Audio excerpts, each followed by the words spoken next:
Boa tarde a todos. Como de costume, né? Acho que vocês já me conhecem. Eu me chamo Wanderson Riquelme, sou o presidente e fundador da Liga Acadêmica de Psicologia Subjetividades aqui da Barreiro e também sou coordenador discente do grupo de estudos em teoria social crítica. Essa é a oitava aula do grupo do semestre, né? As demais aulas que vocês não acompanham no YouTube são aulas fechadas, né? Onde a gente tem a leitura e discussão dos capítulos do Capital, que é o nosso livro que estamos estudando esse semestre. Hoje a gente vai ter uma aula sobre o fetichismo da mercadoria com o Vitor Ferreira. Agradeço muito a presença de quem está aqui presente, né? Quero agradecer especialmente a presença do professor Leonardo Godoy, que está aqui hoje também para acompanhar a aula do Vitor Ferreira também, né? Que foi o professor que deu a primeira aula aberta do grupo de estudos aqui esse semestre. Então, agradeço muito a presença de todos aqui. E aí, sem mais delongas, né? Quero passar a palavra já para o nosso convidado. A gente está aqui para ouvi-lo falar um pouco sobre essa categoria tão interessante e importante para a obra do Capital. Então, hoje, né, que vai estar ministrando essa aula para a gente é o Vitor Ferreira. O Vitor é mestrando em Filosofia e Teoria do Direito pela Universidade de São Paulo, na qual pesquisa o tema fetichismo e formas sociais. Ele é especialista em Direito Penal e Criminologia pelo Instituto de Criminologia e Política Criminal. Ele também é bacharel em Direito pela PUC-SP, integrante do grupo de pesquisa Crítica do Direito e Subjetividade Jurídica, também da USP, e ele coordena o grupo de estudos avançado em teorias críticas e crítica da punição. Então, agora eu passo a palavra para o nosso professor. Pode ficar à vontade. Boa tarde a todas e todos. Queria, antes de tudo, agradecer imensamente pelo convite aqui na pessoa do querido Wanderson, né? E dizer que essa é uma iniciativa muito importante, né? Ler o Capital, efetivamente é algo transformador, é algo que nos faz enxergar a realidade de um outro modo e nos dá também um horizonte de ação, um horizonte de transformação social incontornável, né? Agradeço a presença de todas e todos. Quero mandar um abraço para o meu grande amigo Leonardo, que está aqui, um grande amigo, grande professor. Tenho certeza que já sentou as bases do Capital de forma brilhante com vocês. Então, enfim, né? Vocês já vêm muito preparados para essa aula. E agora chegamos em um tema, em um momento que é, digamos, já culminante no Capital, um momento muito importante da própria teoria de Marx. Somente para que vocês tenham uma ciência de como eu vou estruturar a minha fala, eu quero já deixar aqui registrado que eu vou separar a minha fala, a minha exposição em três momentos. No primeiro momento, eu quero fazer uma contextualização geral a respeito do tema do fetichismo. Eu quero explicar, em síntese, como Marx chega até esse conceito, porque não é um conceito desenvolvido pelo Marx. Marx ele se apropria criticamente do fetichismo, mas é um conceito que tem uma história, inclusive, muito interessante. Eu quero explorar um pouquinho dessa história com vocês, porque tenho certeza que isso vai ajudá-las, né, a compreender o lugar do fetichismo na obra de Marx. Então, esse vai ser o primeiro ponto. Nesse primeiro ponto ainda, eu quero elucidar para vocês como se deu a recepção do fetichismo no próprio marxismo. Só quero dizer ali quais foram os predecessores desse desenvolvimento teórico, como o marxismo lidou com essa categoria, e claro que eu vou fazer isso de forma bastante resumida. Aqui é só um momento introdutório. Num segundo momento, eu quero retomar com vocês alguns pontos importantes, claro que de forma muito sintética, daquilo que vocês estudaram até aqui, no capítulo 1 do Capital. Por que eu vou fazer isso? Em primeiro lugar, gente, para a gente aquecer o cérebro e chegar já com uma base teórica assentada no fetichismo. Em segundo lugar, porque vocês talvez não tenham percebido, mas o fetichismo já estava presente ao longo de todo o capítulo 1. Então é necessário que a gente passe por esse capítulo para chegar a esse item 4, né? Esse item que trata especificamente do caráter fetichista da mercadoria e seu segredo. E aí, no terceiro momento da minha exposição, eu quero me debruçar aqui sobre o próprio texto de Marx, no item 4, para a gente fazer aqui uma leitura a respeito especificamente do próprio fetichismo. Tudo bem? Então eu vou seguir esse percurso e quero começar então agora pela contextualização geral do fetichismo. Vamos lá. O fetichismo, o termo fetichismo, ele tem uma história bastante peculiar. Ele tem uma origem etimológica na língua portuguesa. O fetichismo, ele advém da palavra feitiço. Não é uma palavra que surge originalmente, né, do francês ou de de outros desenvolvimentos em outros lugares do mundo. É uma palavra que tem uma origem portuguesa. E por quê? Como isso se deu? Vejam só, a partir do século XV, vocês sabem bem que nós tivemos ali no mundo um movimento de expansão marítima e comercial dos países colonizadores. Dentre esses países figura, evidentemente, Portugal. E Portugal, também aqui vocês já devem saber, Portugal se assentou ao longo da costa africana e estabeleceu diversos pontos ali de comércio e de ligação também com os fluxos marítimos do mundo. E nesse momento em que os colonizadores portugueses se assentam ao longo da costa africana, acontece um choque de cultura entre a cultura desses colonizadores e dos povos africanos. E algo em particular chamava muito a atenção desses colonizadores portugueses. Eles ficavam muito impactados com o fato de os povos africanos atribuírem poderes sobrenaturais a objetos inanimados, a coisas, né, a objetos mesmo, ou, no limite, a animais. Então, os animais e os objetos, eles eram cultuados como se eles tivessem, em alguns lugares, evidentemente, da costa africana, como se eles tivessem poderes sobrenaturais, que não estavam no corpo físico, mas que era representado como se estivesse. E eles falavam, justamente por isso, que eram povos enfeitiçados, porque esses objetos eles tinham feitiço. Eles tinham feitiço e enfeitiçavam esses povos africanos. Né? Então vejam só como o termo feitiço foi cunhado nesse primeiro momento, para designar uma prática de povos africanos. Inclusive, existem registros de colonizadores, sobretudo ali na região da Nova Guiné, tratando dessa questão, tratando desse fenômeno, e eles diziam especificamente dessa atribuição de poderes sobrenaturais a objetos divinos, inclusive poderes que modulavam o comportamento desses povos, né? Os povos justificavam determinados fenômenos da vida com base nesses objetos, eles se pautavam por meio desses objetos, eles cultuavam e realizavam rituais com esses objetos. Então, eles eram justamente por isso, na visão dos colonizadores, enfeitiçados. E é evidente que todo esse material, todos esses relatos dos colonizadores, acabou adquirindo, ou melhor, constituindo um objeto de muito interesse em momento posterior para a própria antropologia. A antropologia passou a estudar esses relatos justamente com o objetivo de compreender como se dava esse fenômeno, como se dava essa forma de representação. E quem, num primeiro momento, se apoderou, teoricamente, dessas questões foram justamente antropólogos iluministas. Então, foram justamente antropólogos iluministas. E aí já surgem alguns desenvolvimentos teóricos pontuais a respeito disso. Mas é somente com a obra de um antropólogo chamado Charles de Brosses, um francês, é que surge um conceito científico para designar essa prática do enfeitiçamento que era promovido naquele contexto. E o Charles de Brosses, um antropólogo iluminista, um burguês, ele vai dizer justamente que essa prática deve ser designada como fetichismo. Fetichismo. O que é o fetichismo, então, para o Charles de Brosses? É justamente essa prática de atribuição de poderes divinos ou sobrenaturais a objetos inanimados ou, no limite, a animais. Basicamente, aquilo que os próprios portugueses já haviam constatado. Mas é claro que o de Brosses ele prossegue uma análise a respeito do tema, ele desenvolve isso em termos antropológicos. E claro, como não era de, né, como era de se esperar, para dizer de forma clara, de um iluminista, ele vai dizer que esta prática de representação, na realidade, é uma espécie de sintoma do caráter primitivo daqueles povos. Esse foi o primeiro desenvolvimento do termo fetichismo. Aquelas pessoas não tinham uma capacidade de abstração simbólica desenvolvida e, por isso, os seus cultos religiosos estavam situados num baixo nível de desenvolvimento humano, num baixo nível de desenvolvimento racional. Eram povos primitivos. Então, vejam só como foi o primeiro uso desenvolvido em termos conceituais do termo fetichismo.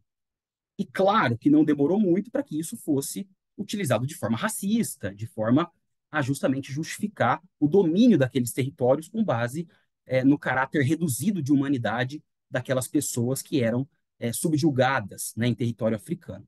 Então, assim, se inicia a trajetória do conceito fetichismo, a partir de uma palavra derivada do português feitiço. E vejam só, Marx, agora chegando até Marx, né? Marx sempre demonstrou um interesse muito peculiar e relevante sobre a temática do fetichismo tal qual vinha sido desenvolvida pelos teóricos iluministas. Vocês também devem saber que Marx ele nunca foi um teórico que ficou lendo só coisas de esquerda. Ele foi justamente buscar a fonte da sua crítica, dos seus argumentos, nas teorias burguesas. E ele praticamente leu todas essas obras que tratavam do fetichismo em termos iluministas, em termos racistas. Ele praticamente exauriu as principais obras do seu tempo. Ele leu de ponta a ponta o livro do Charles de Brosses, né? E Marx ele começa, desde a sua juventude, a ensaiar uma espécie de uso crítico do conceito. Ele começa a tentar demonstrar como isso não era sinônimo, não era sintoma de, de um caráter primitivo, na medida em que as relações de fetiche, o fetichismo, também integravam o próprio capitalismo. Mas, claro, no período da sua juventude, nós temos pequenos ensaios, usos pontuais ali do termo. E é somente na obra de maturidade de Marx, acredito até que o professor Leonardo tenha feito essa separação com vocês, né, do período de juventude, maturação e maturidade, é somente nesse momento em que o Marx ele reveste esse conceito, dá a esse conceito um caráter científico, um caráter central à sua obra, inclusive um estatuto, né, que vai perpassar os 3 volumes do Capital. Vai passar desde o livro 1, livro 2, chegando até o livro 3. Ele adquire uma centralidade. Eu não quero antecipar o que vai ser o fetichismo, nós vamos examinar isso em detalhe, mas tem um comentário muito interessante de um autor chamado Anselmo Yap, que ele já dá um pequeno spoiler e que até acho que seria interessante já trazer para vocês para a gente ter uma primeira introdução. Ele diz o seguinte: os portugueses eles ficavam de alguma forma abismados com o fato de os supostos povos selvagens, né, serem encantados por objetos, de eles se curvarem a objetos, de eles serem determinados por objetos. Mas, ao mesmo tempo, com base na teoria de Marx, o que nós vemos é que também os povos africanos ficavam abismados com o fato de os colonizadores portugueses também serem determinados por uma espécie de objeto, ou seja, uma cédula de papel chamada de dinheiro. Vejam, o fetichismo também se fazia presente do outro lado. Mas como a história das sociedades é uma história contada pelos dominadores, o ponto de vista que prevaleceu, inclusive fundamentou interpretações racistas, foi o ponto de vista dos dominadores. Então aqui nós já temos uma primeira aproximação do termo do fetichismo.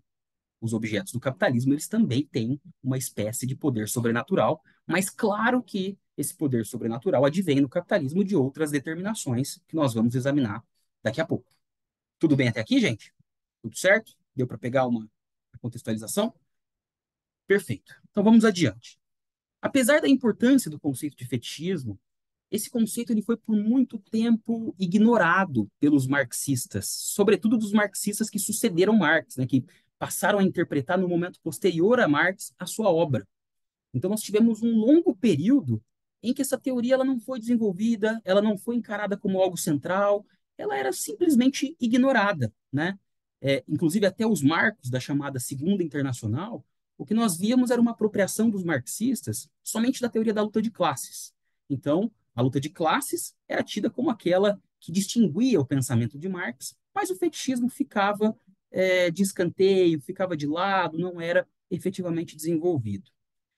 Somente nos anos 20, e praticamente assim, ao mesmo tempo, né, num período muito similar, 3 teóricos marxistas resgatam o conceito e resgatam a importância desse conceito. Eu até chamo esses 3 autores de predecessores da retomada e do desenvolvimento do fetichismo no marxismo contemporâneo.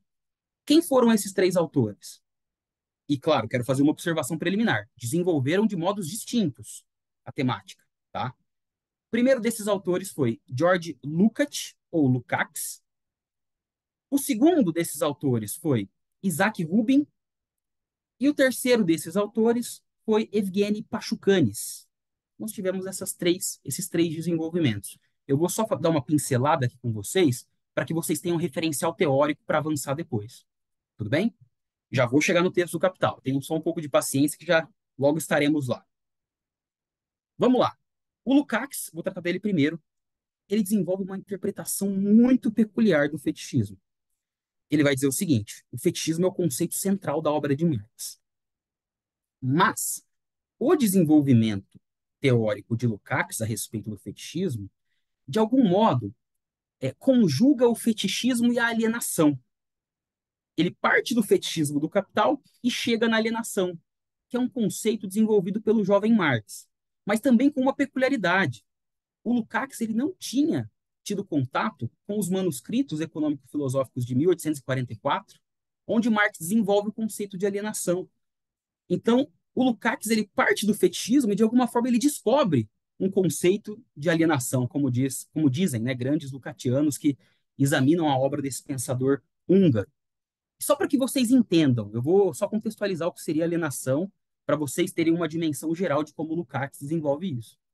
Alienação é um conceito desenvolvido pelo jovem Marx e ele dá conta, assim, de forma muito vulgar, de forma muito simples, de que no contexto da propriedade privada, o sujeito ele deposita a sua essência nos objetos que são produzidos, o trabalhador deposita a sua essência humana nos objetos que são produzidos, mas esse objeto ele se separa do sujeito, ele ganha vida própria, se torna, digamos, uma mercadoria, o sujeito agora ele tem que comprar esse objeto, e então esse objeto com vida própria passa a determinar o movimento do próprio sujeito. Então o sujeito ele se torna objeto do seu objeto, né? Então os objetos eles ganham vida própria, eles se tornam mercadorias, enquanto que os sujeitos que produziu esses objetos, eles se tornam de alguma forma imersos nesse movimento mercantil.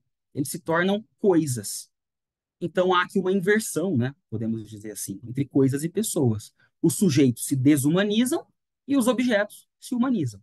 Então essa é uma leitura que é apropriada pelo Lukács para tratar do fetichismo. Ele vai dizer que essa é a dinâmica, inclusive, do fetichismo, tá? Então, só para que vocês tenham ideia que essa é uma interpretação possível dentro do marxismo. Por outro lado, nós temos a interpretação de Isaac Rubin, que é diferente da de Lukács. O Isaac Rubin vai dizer que o fetichismo edifica uma teoria geral das relações de produção no capitalismo. E é um conceito, segundo Isaac Rubin, que não só se limita ao fetichismo da mercadoria, é um conceito que perpassa por todas as relações envolvidas no circuito do capital. Então não é só o fetichismo da mercadoria. Na verdade, é o fetichismo do capital, que contempla também a mercadoria, mas que envolve diversas outras relações. Então ele vai dizer que o fetichismo, a teoria do fetichismo é o coração da obra de Marx. Sem compreender isso, a gente não compreende os desenvolvimentos posteriores. Então esse é o Isaac Rubin, é um autor que fez uma leitura rigorosa do Capital, sem recair numa espécie de leitura, né, que condiz com aquela interpretação de juventude de Marx. Esse é Isaac Rubin. E Pachucanes, por fim, é um autor que não desenvolve tanto a questão do fetichismo da mercadoria, mas ele desenvolve o fetichismo do direito. Ele vai falar: o fetichismo da mercadoria se completa com o fetichismo do sujeito de direito. Então, somente é possível operar essa forma de objeto fetichista por meio de uma forma de sujeito também fetichista. Eu não quero agora entrar nesse tema, porque senão vai até confundir vocês, mas no fim da minha exposição nós podemos retomar, porque inclusive é um tema que eu venho estudando no meu mestrado, certo? Então nós tivemos esses três predecessores. E esses autores eles resgataram a importância do conceito de fetichismo, que hoje no marxismo contemporâneo, seja no marxismo contemporâneo lato sensu, seja no novo marxismo, tem uma importância assim indiscutível. Praticamente todos os eixos do novo marxismo, o fetichismo ele tem uma centralidade teórica muito importante. Tudo bem até aqui, gente? Deu para pegar esse panorama geral? Então era isso que eu queria apresentar nesse primeiro momento. E agora, deixemos essa introdução de lado e vamos ao livro do Capital. Tudo bem? Então vamos agora partir do início ali do capítulo 1 para a gente chegar, finalmente, depois, na temática específica do fetichismo. Vamos lá. Aliás, quem deu aula sobre o capítulo 1 para vocês? É, essa aula foi interna nossa, tá? A gente fez as leituras e discussão interna aqui. Entendi. Ah, legal, legal. Não, perfeito. Então vamos lá.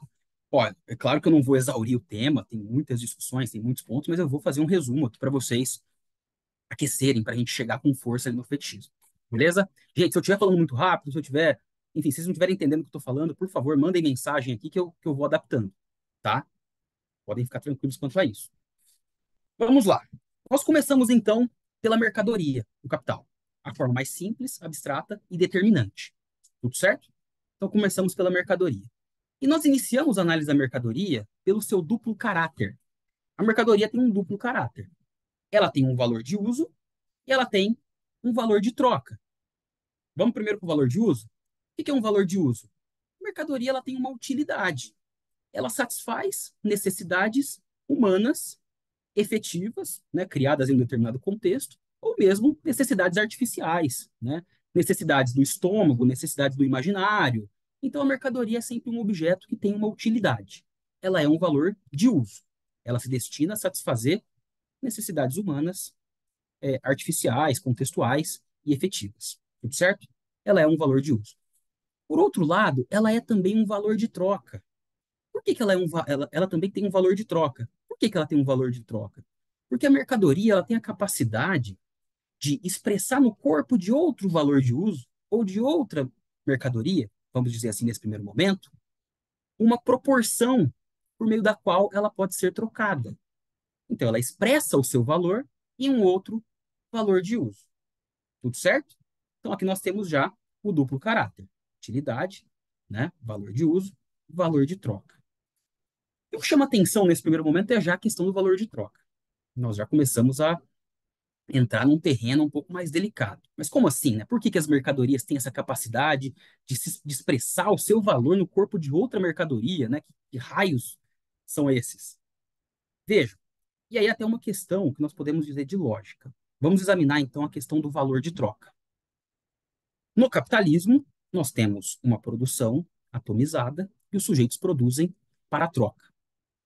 Para que a troca aconteça, é necessário, então, que coisas distintas, coisas fisicamente diferentes, um copo, uma caneta e etc., que elas sejam confrontadas e que haja também nesse confronto uma equivalência.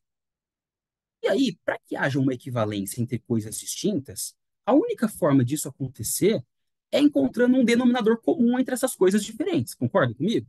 Porque se não tiver um denominador comum, a gente não consegue operar a equivalência entre coisas diferentes. É até uma questão de lógica. Então, sempre há uma base comum por meio da qual nós conseguimos juntar uma certa identidade entre coisas diferentes, e aí, a partir dessa identidade, nós medimos quantitativamente essas coisas. E vocês viram que esse denominador comum entre mercadorias não está no corpo dos objetos, não está na física dos objetos, no caráter físico. Isso está no fato de eles serem produtos do trabalho.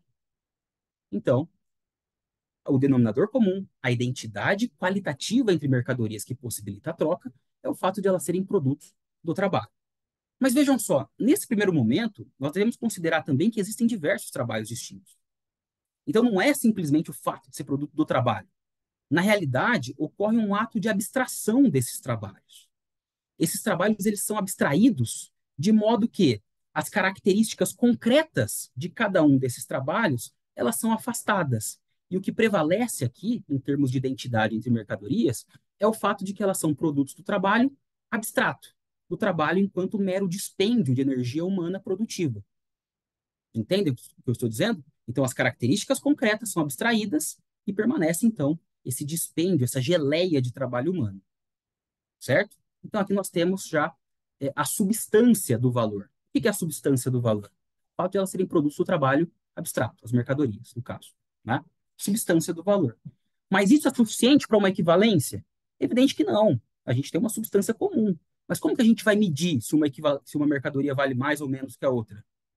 É por meio da grandeza do valor, é por meio da quantidade de valor que cada uma delas tem. E como nós mensuramos a quantidade de valor? A base, né, que nos dá uma dimensão de grandeza é por meio do tempo de trabalho socialmente necessário à produção de cada uma da mercadoria, cada uma das mercadorias. Percebam que é o tempo socialmente necessário. Não é que eu produzi a minha mercadoria em 10 horas, então esse é o critério de grandeza de valor. Não, é o tempo socialmente necessário de trabalho abstrato requerido para a produção do objeto, considerando um nível médio de destreza, de forças produtivas de uma determinada sociedade. Tudo isso entra, evidentemente, nesse cálculo, entre aspas. Tudo certo? Então, aqui, o tempo de trabalho socialmente necessário à produção da mercadoria é a grandeza, é o critério de grandeza do valor. Então, temos trabalho abstrato, substância, temos tempo de trabalho, grandeza. Tudo bem por aqui?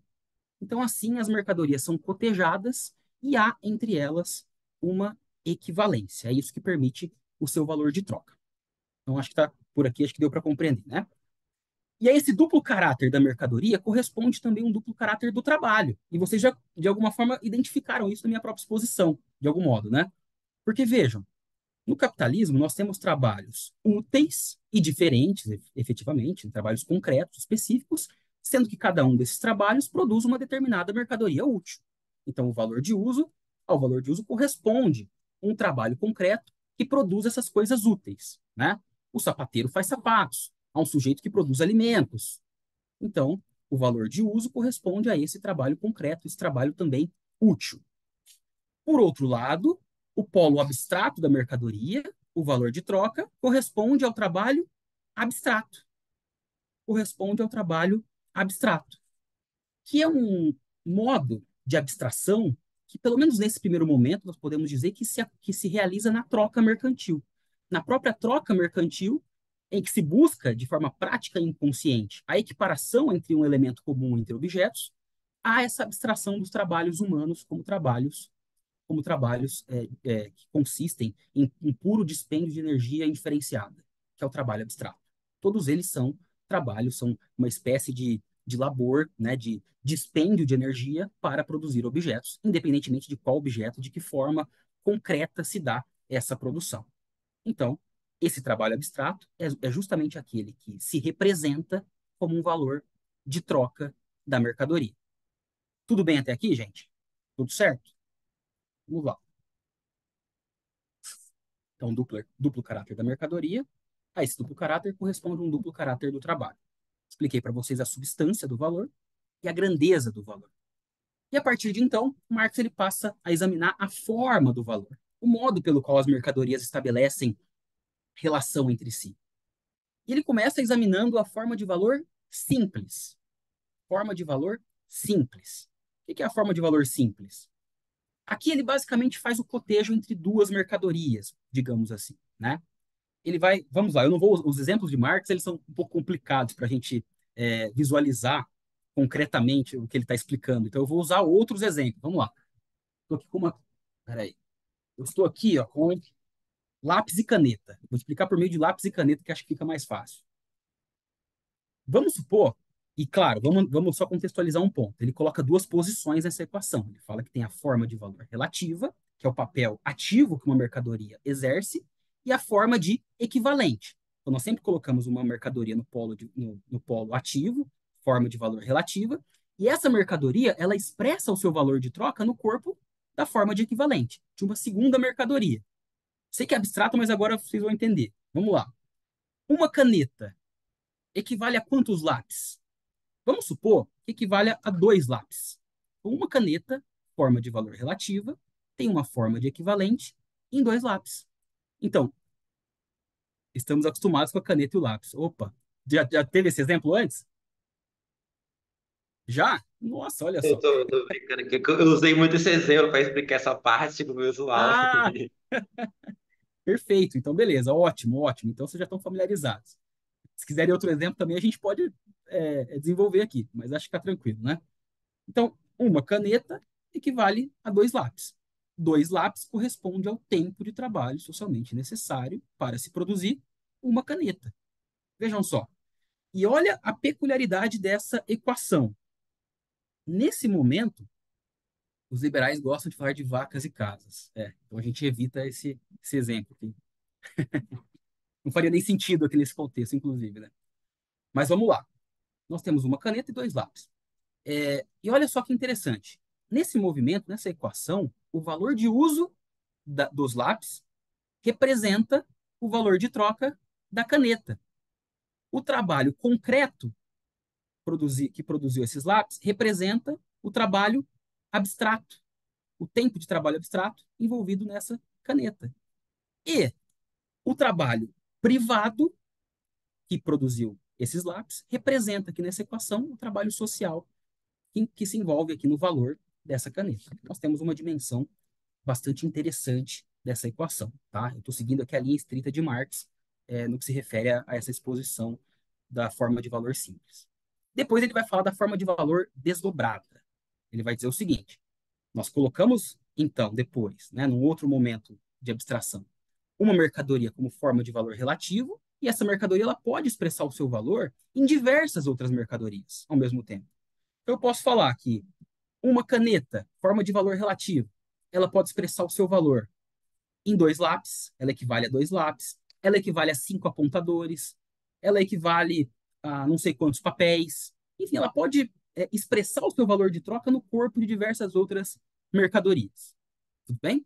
Mas é claro que isso não estrutura uma dinâmica mercantil efetiva, né? Não é que esse foi um estágio do desenvolvimento prévio ao capitalismo para se chegar, então, né, às trocas por meio de moeda, por meio de dinheiro. Não.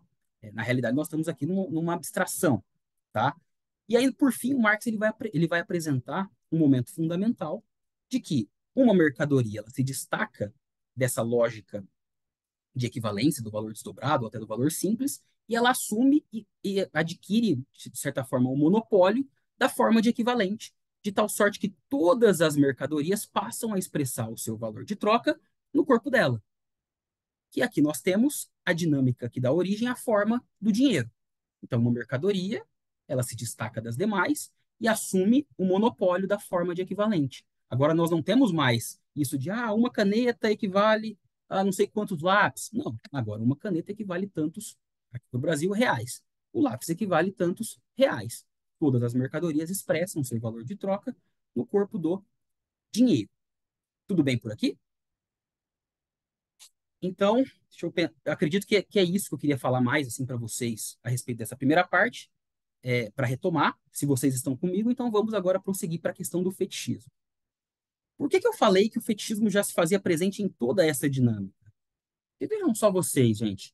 Nós não estamos falando de uma dinâmica física dos objetos, do corpo físico delas. O valor em si se trata de uma representação social, de um jogo de representações sociais. Nós estamos falando de uma representação socialmente necessária. Não é algo que simplesmente está nas coisas. Não é que você coloca uma coisa do lado da outra e elas fazem esse movimento bizarro, né? De uma equivale a... Não, aqui é uma dinâmica de representação social. E claro que há uma raiz para que seja edificada essa dinâmica de representação social. Ela não surge do nada, né? Há uma determinação, inclusive, em termos de arranjo econômico. E aí, para chegar na teoria do fetichismo, eu gosto sempre de explicar para vocês a questão da divisão social do trabalho do capitalismo, que é a raiz do fetichismo típico do capitalismo. Porque, assim, se eu prosseguir com a análise já direto no capítulo, de acordo com a ordem de Marx, vai ficar uma certa dúvida em vocês, porque vocês vão se perguntar por que isso não acontecia em outros modos de produção? Por que isso acontece no capitalismo? E agora eu quero chegar na raiz da questão com vocês, explicando a divisão social do trabalho. Vai ficar um pouco mais claro, acredito eu, e aí nós prosseguimos para delimitar efetivamente o que é esse tal de fetichismo. Então vamos lá. Tudo bem até aqui, né? Um pouco abstrato, mas com a prática teórica, com a leitura, nós vamos ficando cada vez mais familiarizados, né? Enfim, faz parte. E envolve muitos debates também, mas enfim, aí fica para outro momento. Vamos lá. O capitalismo tem uma divisão social do trabalho muito peculiar, que não foi vista em outros modos de produção, como o modo de produção feudal, como o modo de produção escravista. É uma dinâmica de divisão social do trabalho atomizada. Vejam só, eu vou explicar o sistema feudal para depois chegar no capitalismo e vocês entenderem a diferença. No feudalismo, é evidente que existia uma divisão social do trabalho. Praticamente todos os modos de produção têm essa divisão social do trabalho, elas faz inclusive necessária para a própria reprodução social. E no feudalismo havia essa divisão social do trabalho. Cada pessoa tinha um trabalho específico, né, e necessário para a própria reprodução daquela sociedade. Mas a divisão social do trabalho no feudalismo era realizada de forma programada, de forma planejada, determinada de forma, inclusive, pessoal pelo senhor feudal. Então já havia uma distribuição prévia de como os sujeitos deveriam produzir e de como os sujeitos deveriam distribuir os seus produtos. Então, o servo tal produz alimentos de tal gênero, servo X produz tal outro alimento, servo Y produz sapatos, e já havia uma dinâmica de distribuição previamente assentada. Vocês terão que arcar com a talha, com a corveia, vocês vão ter que, então, produzir um tanto, mas uma parte desse tanto vai para o senhor feudal diretamente, a outra parte vocês consomem. Você vai ter que trabalhar em determinado período nas instalações senhoriais. É por isso que o Marx fala que essa divisão do trabalho e essa distribuição social do trabalho, ela já era imediatamente social. Por quê? Inclusive, os produtos, eles não eram mercadorias, eles já eram produtos em natura. Você produzia um produto específico e ele já era distribuído para o seu consumo, imediatamente. Não havia troca de equivalentes. Simplesmente a produção era voltada para satisfazer as necessidades daquele contexto, ainda que, evidentemente, existisse, né, a acumulação do trabalho por parte dos senhores feudais. Havia a acumulação do sobreproduto, como nós costumamos chamar no marxismo. Mas é fato que já havia uma programação de como deveriam ser feitas as coisas. O trabalho e a distribuição, né? Os sujeitos, no próprio trabalho, eles já distribuíam os produtos do trabalho diretamente, de forma social. Beleza? Então, aqui nós temos a divisão social do trabalho no feudalismo. No capitalismo não acontece dessa forma. Nós não temos um planejamento de como deve ser realizada a distribuição do trabalho e dos produtos do trabalho. Vejam só, não há um núcleo social gerencial que diz assim: Wanderson, você vai produzir tal alimento. Vitor vai produzir sapato. Leonardo vai produzir tecidos. Não há isso. Simplesmente a produção social ela é realizada, a princípio, numa esfera privada. Então, a produção ela depende da iniciativa privada. E os produtores eles podem decidir, de forma até mesmo egoística, né, estruturalmente egoística, o que e o quanto eles vão produzir daquilo que eles pretendem depois submeter à troca. Então, a produção do capitalismo, ela não é imediatamente social. Ela é produzida num primeiro momento em arranjos privados, em locais privados. Aqui nós ainda não chegamos num momento de abstração para falar de meios de produção, não, mas você já sabe que nós podemos falar de iniciativas privadas, de produtores isolados, que produzem privadamente aquilo que será posteriormente submetido para um plano social. O que eu estou falando, gente, é algo muito simples. As pessoas produzem de forma privada aquilo que depois elas vão submeter ao mercado para satisfazer os seus próprios interesses. Entende?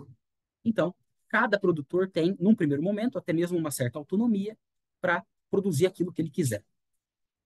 E é claro que ele não produz para satisfazer as suas necessidades, até mesmo porque ele depende da produção das outras pessoas, ele depende dos outros valores de uso que estão sendo produzidos, então ele produz sempre para troca. Não para um simples escambo, eu faço isso, você faz aquilo, aqui a gente se equivale. Não, para a troca. É preciso que se pague o preço, aqui já também no momento mais superior da análise, daquilo que foi produzido de forma privada. É preciso que se pague o valor daquilo que eu produzi. Então, no capitalismo, a produção ela só se torna social em um momento posterior. Depois que as coisas são produzidas, elas se tornam sociais por intermédio da chamada circulação ou do mercado. É no mercado que as diversas produções, que os diversos produtos do trabalho, que os diversos produtores estabelecem vínculos sociais. É aqui que nós temos, inclusive, uma espécie de amálgama social entre os diversos produtores isolados e privados. Então, é por meio da troca. E olha só que interessante. Para que haja essa distribuição social do trabalho, dos produtos do trabalho, é necessário que você tenha coisa para apresentar no mercado. É por meio das coisas que os sujeitos estabelecem vínculos entre si. Eles não estabelecem vínculos pessoais. Simplesmente, meu nome é Vitor, eu contribuo para a produção social aqui, né, nesse contexto, e eu tenho direito a tais e tais produtos. Não, é preciso que eu tenha coisas para oferecer no mercado. Porque o meu laço social, ele se condiciona a existência de uma coisa em minhas mãos, seja uma mercadoria, seja dinheiro. Se eu não tiver mercadoria, se eu não tiver dinheiro, eu não sou efetivamente socializado nesse contexto mercantil. Então, olha só, e aqui nós já começamos a fazer um certo encaminhamento para a temática do fetichismo. É preciso ter coisas, porque são as coisas que condicionam o nosso laço social. As coisas condicionam os laços sociais entre os sujeitos no capitalismo. Esse é o primeiro ponto. E como as coisas condicionam os laços sociais entre os sujeitos no capitalismo? Vocês já viram ao longo do capítulo 1, por meio daquela forma do valor. Como surge essa forma do valor? Gente, surge de forma prática e inconsciente nas trocas mercantis. Vejam só, as coisas são aquilo que possibilitam o meu laço social, que eu me integre socialmente, dinheiro ou mercadoria. Mas para isso eu preciso efetivamente fazer um ritual determinado. Eu preciso, como eu disse para vocês anteriormente, encontrar um denominador comum entre as mais diversas coisas que me possibilite estabelecer vínculos de equivalência. Tudo certo? Então, vejam só.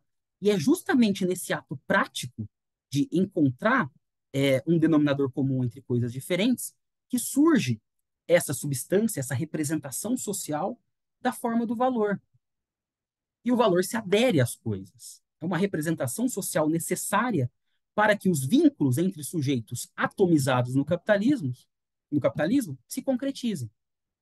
Então, assim se edifica a forma do valor, porque os sujeitos eles produzem de forma privada, eles somente estabelecem laços sociais por meio das coisas, e as coisas, por sua vez, elas somente se equivalem caso haja um denominador comum e uma grandeza equivalente. Esse denominador comum é o trabalho abstrato, essa grandeza é o tempo de trabalho socialmente necessário. E essas duas coisas se manifestam nessa relação como valor de troca. E aqui se cria uma representação fundamentada nas próprias práticas sociais de que as coisas têm valor. De que as coisas têm valor. E agora nós chegamos já na questão do fetichismo. Vamos lá. As coisas têm valor e é assim, é por meio do valor que nós conseguimos nos socializar. E vejam vocês, o valor faz parte do corpo físico de um objeto, igual o seu cheiro, a sua textura, a sua, enfim, a sua cor. A gente pegar um microscópio e colocar num objeto, a gente consegue visualizar o valor desse objeto? Não. O objeto não faz parte do corpo físico de uma coisa. Ele é simplesmente uma representação social lastreada nessas práticas mercantis que se adere à coisa como se fosse inerente, como se fosse intrínseco ao seu próprio corpo. Vejam só, no capitalismo, nós atribuímos uma propriedade social, um poder sobrenatural a uma coisa inanimada. Vejam só, olha que interessante. O que Marx está fazendo? Uma crítica à economia e à cultura capitalista, justamente revertendo aquela posição do Charles de Brosses em relação aos povos ditos primitivos. Nós também nos socializamos por meio de objetos inanimados que possuem uma dinâmica social e que nós temos e vislumbramos essa forma de representação como algo intrínseco aos próprios objetos. E aqui, esse é o cerne do fetichismo da mercadoria. E por que esse tema é tão importante? Só por isso? Não. Tem vários desdobramentos que nós conseguimos explorar a partir do fetichismo. Eu quero, a partir de agora, começar esse percurso com vocês. Depois até a gente pode ler algumas passagens do Capital, algumas passagens que às vezes causam até um pouco de dúvida, mas aí nós podemos retomar, inclusive para que vocês tenham uma interpretação aí mais efetiva com base naquilo que nós estamos abordando. Porque eu não estou seguindo uma linha aqui linear em relação ao texto, tá? Mas vamos lá.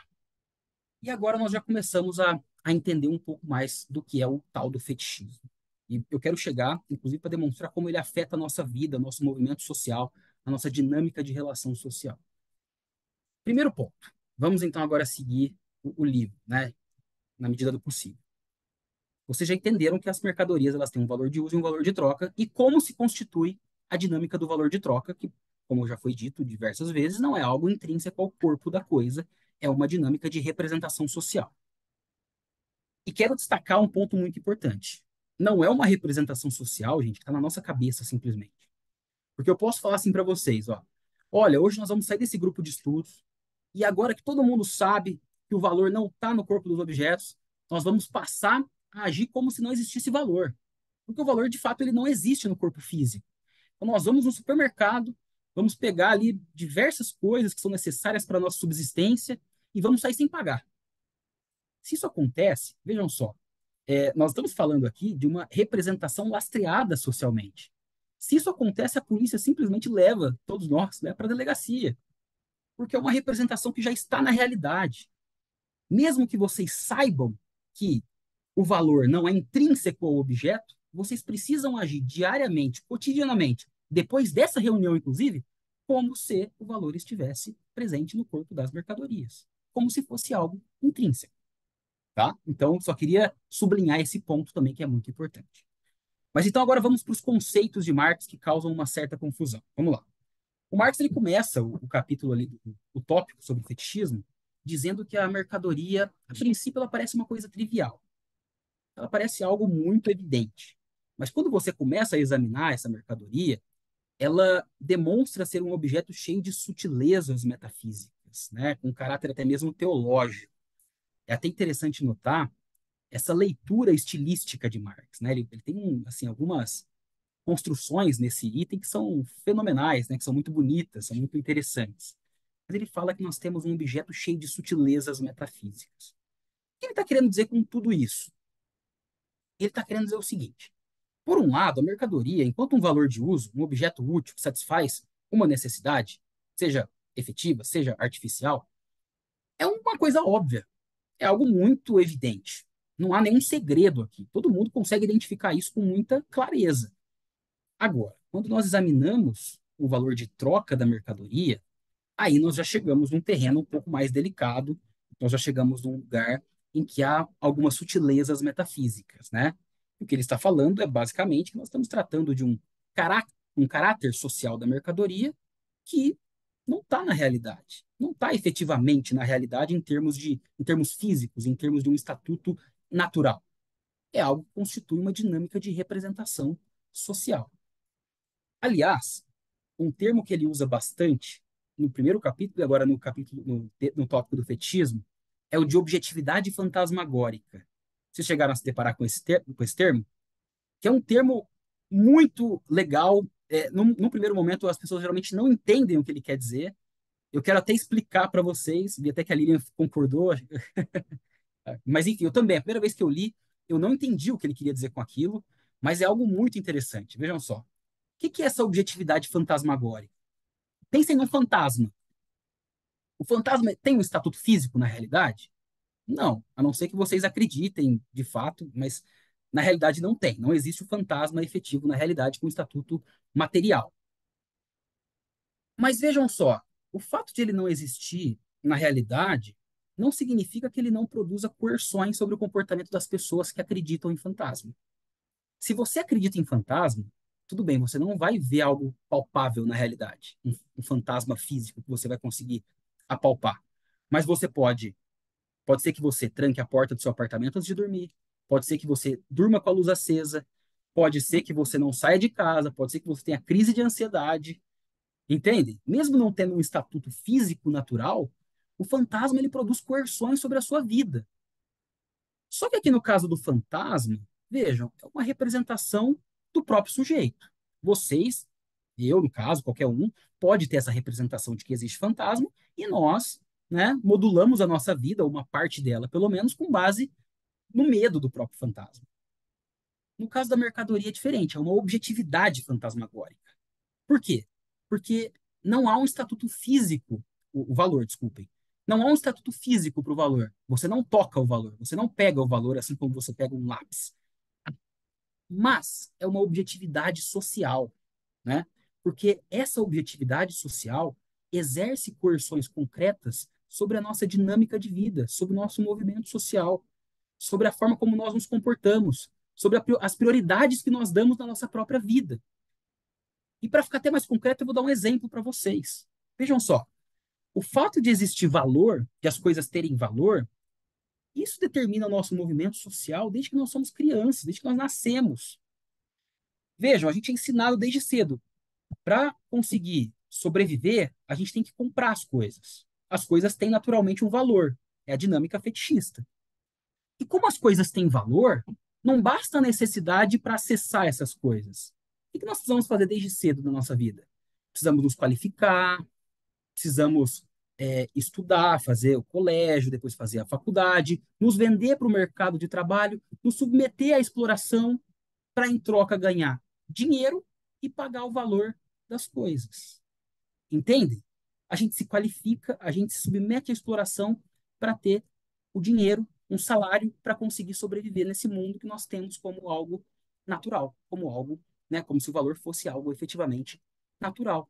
A nossa dinâmica de vida é toda estruturada por essa lei do valor, que é uma objetividade fantasmagórica. É o que não, se a gente for para um outro modo de produção, o valor desaparece.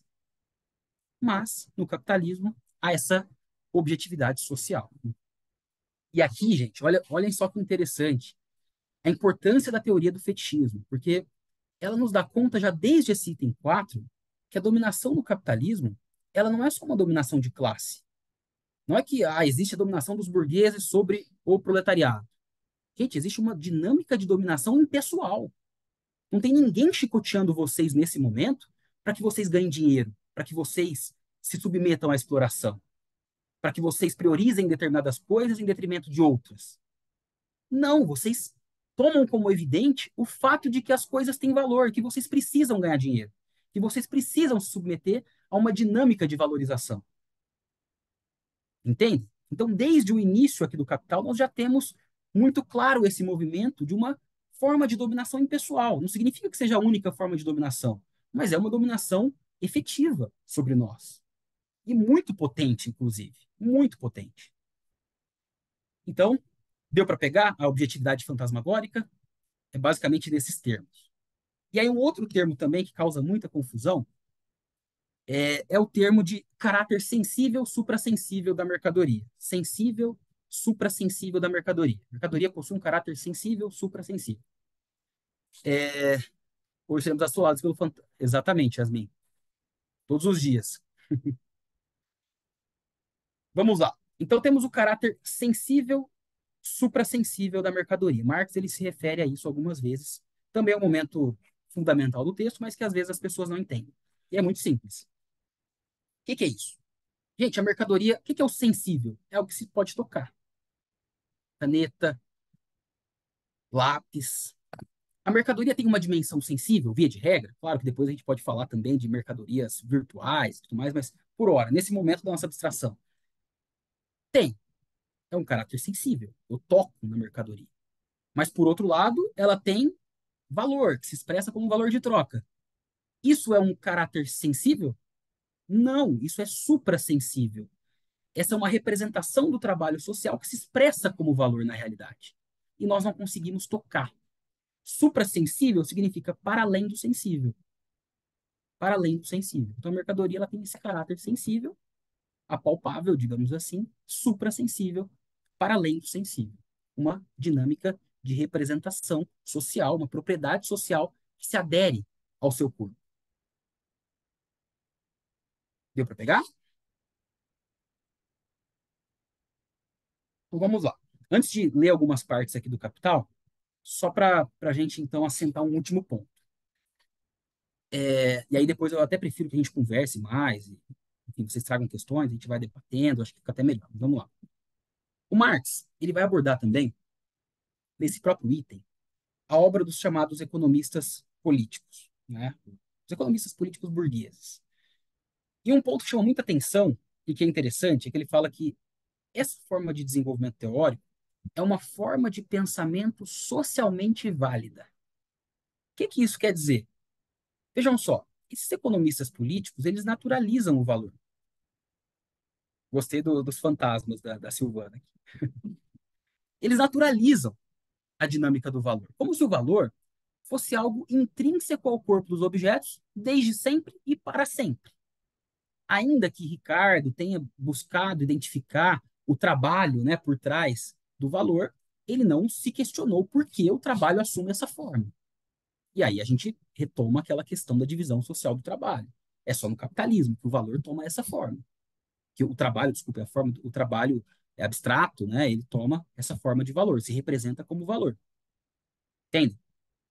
Então, o que significa dizer que são formas de pensamento socialmente válidas? Significa que na nossa própria existência, no nosso dia a dia, nós de fato tomamos as coisas como se elas fossem, como eu disse já, portadoras naturais de valor.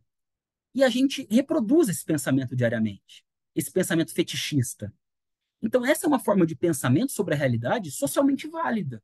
Um pensamento que, inclusive, nos faz comprar coisas, vender coisas. A questão é que esses pensadores, eles reproduzem, em termos teóricos, um fetichismo que está na realidade. Então, eles reproduzem essa representação fenomênica da realidade nas suas teorias. Eles, de alguma forma, reproduzem o fetichismo da realidade. E quando nós temos um objeto, uma mercadoria, na realidade, nós temos um objeto sempre já dado na forma de uma representação, sempre já dado na forma de uma mercadoria que tem valor. Uma coisa é você situar esse objeto historicamente, como faz Marx, outra coisa é você reiterar que esse objeto naturalmente tem valor, para falar de forma muito chula com vocês. E os economistas políticos, eles reiteram esse caráter transhistórico do valor. É uma forma de pensamento válida para o capitalismo, porque a gente reproduz isso, mas que não há um estatuto científico desse tipo de análise. É simplesmente uma reprodução do fetichismo em termos teóricos. Tá bom? Vamos lá, eu quero ler alguns pontos do Capital com vocês, só rapidamente, porque tem algumas passagens importantes e que eu quero encaixar com a minha fala. Eu só não coloquei aqui no meu documento as páginas, mas está exatamente como está no texto do Capital. Vamos lá. Um ponto muito relevante desse item 4, quando Marx diz o seguinte: o caráter misterioso da forma mercadoria consiste, portanto, simplesmente no fato de que ela reflete aos homens os caracteres sociais de seu próprio trabalho como caracteres objetivos dos próprios produtos do trabalho. Página 147. Obrigado, João Vitor. Como propriedades sociais que são naturais a essas coisas e, por isso, reflete também a relação dos produtores com o trabalho total, como uma relação social entre objetos existente à margem dos produtores. Basicamente, o que foi falado até agora aqui no encontro. O que é isso? O caráter social do trabalho, que se socializa por meio da troca, pelo fato de ele ser desenvolvido, a princípio, de forma privada. Isso confere à mercadoria uma propriedade social, por meio da qual as pessoas realizam as trocas mercantis, lembram do que eu falei, mas essa propriedade social, ela é encarada pelos produtores em seu movimento diário e cotidiano como uma propriedade natural a essas coisas. Sendo que é justamente esse arranjo da divisão social do trabalho, esse caráter peculiar do trabalho no capitalismo, que determina essa forma de representação. Tudo certo? Inclusive, não há aqui uma dimensão de que os produtos do trabalho eles estão sendo distribuídos e estão conectando a sociedade, os sujeitos eles estão trocando os seus objetos e limitando, inclusive, as suas próprias relações sociais a relações entre coisas. Então, aqui é um primeiro ponto. Claro, né, quando os sujeitos eles trocam os objetos, eu vou entrar nisso depois com mais detalhes. Como eu disse para vocês, eles estão, de algum modo, atribuindo aqui um valor ao trabalho total daquela sociedade, ainda que de forma prática.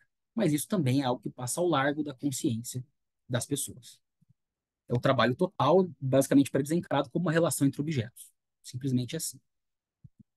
Tem uma outra parte também que causa um pouco de confusão e que é interessante. O Marx fala o seguinte: a impressão luminosa de uma coisa sobre o nervo óptico não se apresenta como um estímulo subjetivo do próprio nervo óptico, mas como forma objetiva de uma coisa que está fora do olho.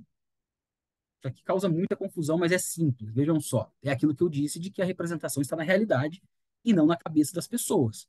Você pode colocar uma iluminação no meu olho aqui, né? Não é que, como diz o próprio Marx, não é um estímulo do meu próprio olho eu estar vendo essa iluminação. Na realidade, há uma iluminação que está na própria realidade, se refletindo sobre o meu olho. Então eu posso até criar a ideia de que não há essa iluminação sendo refletida, mas ela continua ali. Ela continua sendo refletida sobre o meu olho. Assim como as mercadorias. Eu posso falar para vocês, não existe valor. Vocês ainda assim terão que se curvar a essa representação já dada na realidade. Entendem? Porque essa representação ela é reproduzida em termos de práticas sociais e ela está não na nossa cabeça, mas na própria realidade mercantil. Ela condiciona as práticas que, por sua vez, é, cria as nossas representações sobre essa própria realidade. Tudo certo? Vamos lá. É... Tem um outro ponto também que é muito interessante. O Marx ele dá o exemplo, eu não coloquei aqui, mas acho que vocês encontram aí no item 4. Ele dá o exemplo da decomposição dos elementos do ar. Ele fala, eu posso decompor os elementos químicos do ar, nitrogênio, oxigênio, gases em geral. Isso não muda o fato de que nós respiramos o ar todos os dias. Ou seja, eu posso decompor para vocês a mercadoria, eu posso falar de onde vem o valor, que é uma representação social. Isso não muda o fato de que nós vamos nos submeter a essa forma de relação social, tá? Assim como nós não podemos deixar de respirar o ar. E claro que isso no capitalismo não é algo eterno, né? Nosso papel é transformar essa realidade efetivamente. Bom, aí, só para vocês se situarem também, há uma passagem em que Marx fala o seguinte: esse caráter fetichista do mundo das mercadorias surge, como a análise anterior já mostrou, do caráter social peculiar do trabalho que produz mercadorias. E a partir daí, ele desenvolve o raciocínio com o qual eu comecei a minha exposição dessa terceira parte, de que é a divisão social do trabalho do capitalismo e de que é a divisão dos produtos do trabalho no capitalismo que determina essa representação fetichista. É a partir daqui, tá bom? Aqui o João Vitor, de forma gentil, diz que é na página 148 que está essa parte. E ele desenvolve o raciocínio a partir daí, tá bom? As relações sociais. Outra passagem agora. As relações sociais entre seus trabalhos privados aparecem como aquilo que elas são no contexto mercantil, isto é, não como relações diretamente sociais entre pessoas em seus próprios trabalhos. Lembrem-se do feudalismo. Relações pessoais entre pessoas nos seus próprios trabalhos que já distribuíam os objetos ali no próprio trabalho, mas como relações reificadas entre pessoas e relações sociais entre coisas. Aqui também é um ponto muito delicado, né, que comporta interpretações e debates, mas também é algo fundamental. O que na minha visão, Marx está dizendo aqui? Está dizendo o seguinte: relações reificadas entre pessoas e relações sociais entre coisas. Quando os sujeitos eles estabelecem as relações entre coisas, eles estão, na realidade, conectando essa sociedade, esses trabalhos, a princípio privados, eles estão se tornando sociais, e também a produção está se tornando social. Então, há um vínculo entre coisas que é social, que conecta e distribui o próprio trabalho social na sociedade. Mas, ao mesmo tempo, os sujeitos eles se limitam nessas relações de troca a trocar um objeto por outro. Então, a sua relação, ela é uma relação coisal, é uma relação que se limita à troca de coisas, enquanto que, ao mesmo tempo, essa própria relação social, ela comporta um caráter social na medida em que interliga essa sociedade em termos de produção social. Entendem? Então, basicamente isso. E aí, um último ponto que eu quero destacar é o seguinte: o Marx fala o seguinte: os homens não relacionam entre si seus produtos do trabalho como valores por considerarem essas coisas meros invólucros materiais de trabalho humano de mesmo tipo. Ao contrário, porque equiparam entre si seus produtos de diferentes tipos na troca como valores, eles equiparam entre si seus diferentes trabalhos como trabalho humano. Eles não sabem disso, mas o fazem. Essa parte, eles não sabem, mas fazem, é uma passagem muito famosa do texto do Capital. Eu quero explicar o que significa. Vamos lá. Não é que assim, o sujeito ele trabalha, tem o seu trabalho privado, ele tem a mercadoria. Obrigado, Wanderson, página 149, exatamente. E ele pensa o seguinte: isso aqui esse meu objeto, minha caneta, isso aqui é um invólucro de trabalho humano. Já que isso aqui é um invólucro de trabalho humano e ele se equivale aos outros objetos que também têm trabalho humano, né, abstrato. Eu vou até o mercado e vou estabelecer equivalência entre os trabalhos. Não é assim que as coisas operam. Na realidade, os sujeitos eles vão ao mercado com suas coisas e, em termos práticos e inconsciente, eles buscam estabelecer um denominador comum e uma equivalência quantitativa, de forma prática. E porque eles estabelecem essa relação de forma prática e inconsciente, eles estão, na realidade, embora sem saber, equiparando os seus trabalhos. Os trabalhos sociais, o trabalho abstrato, claro, em termos de substância, e o trabalho em termos quantitativos, como tempo de trabalho socialmente à produção. Eles não sabem, mas eles estão fazendo isso. Os sujeitos, porque eles equiparam na troca os seus produtos, eles estão inconscientemente equiparando os trabalhos sociais. Deu para pegar? Eles não sabem, mas fazem. E se eles soubessem, eles fariam da mesma forma. Assim como decompor o ar não muda o fato de que nós temos que respirar. Tudo bem? Gente, então, quis fazer essa dimensão geral para vocês. Fetichismo é basicamente a atribuição de propriedades sociais a objetos, algo que só acontece dessa maneira no capitalismo. E o fetichismo, desde então, como eu disse para vocês, ele já dá conta de uma dinâmica de dominação impessoal. E é um tema que, se vocês estiverem atentos ao longo da leitura do Capital, vai aparecer de diversas formas ao longo do texto. Então, nesse primeiro momento, eu queria destacar esses pontos e agradeço pela atenção. Espero que vocês tenham entendido pelo menos um pouco aí do que eu queria trazer para vocês. Obrigado.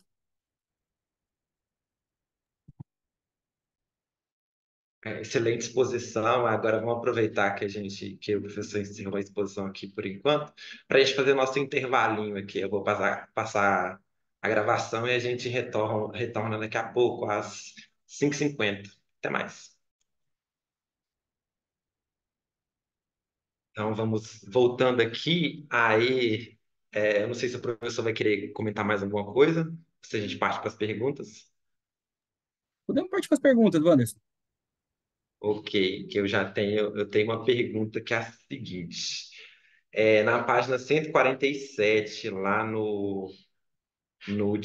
última parte do último parágrafo dessa página, o Marx vai falar o seguinte: já a forma mercadoria e a relação de valor dos produtos do trabalho em que ela se representa não guardam, ao contrário, absolutamente nenhuma relação com sua natureza física e com as relações materiais que derivam dessa última.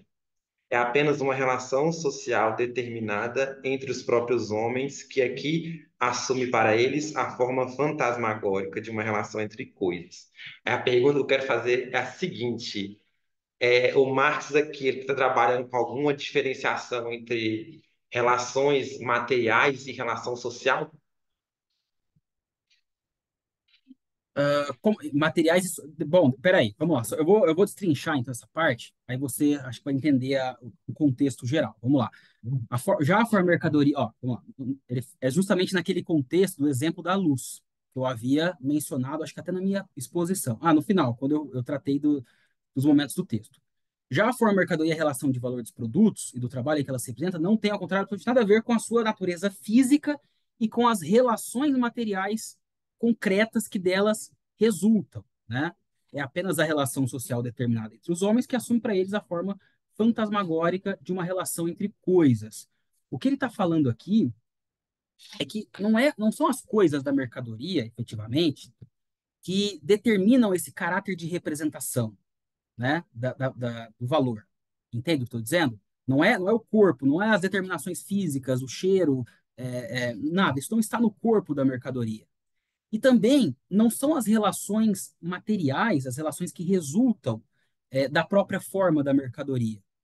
Entende? Porque é uma relação social determinada entre os próprios homens, e claro que não é uma determinação assim, que os próprios homens acabam reproduzindo de forma indeterminada, é uma determinação social do contexto da divisão do trabalho sob o capitalismo, né, que faz com que o trabalho adquira um caráter social somente na troca, criando ali a substância do valor, né, inclusive a grandeza do valor, como eu mencionei para vocês, e isso, não obstante, aparece para os produtores como se fosse algo intrínseco às próprias coisas, né? Então, uma relação determinada pelos homens no capitalismo, nesse contexto, que assume para eles a forma fantasmagórica de uma relação entre coisas.